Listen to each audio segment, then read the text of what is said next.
Hatag lang tag gamay tips sa mga baguhang driver no.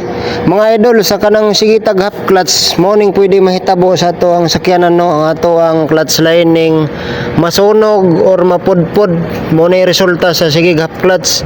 Pati ang atong pressure plate madaot no, kani nakita ninyo kung ano siya na pressure plate diaphragm type nya, kani nakita ninyo mo na pwede kung ano resulta ma-damage sa ato ang pressure plate kani na weak na nawala ng strength niton kay nasunog nagigbaga. Pati ang atong release bearing mga idol sa sige na to half clutch pwede ni madaot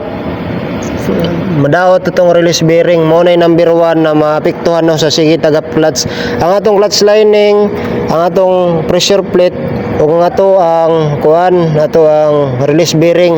Pahimangno lang na sa mga baguhang driver no, katong kulang pa sa kaalaman sa pagmaneho.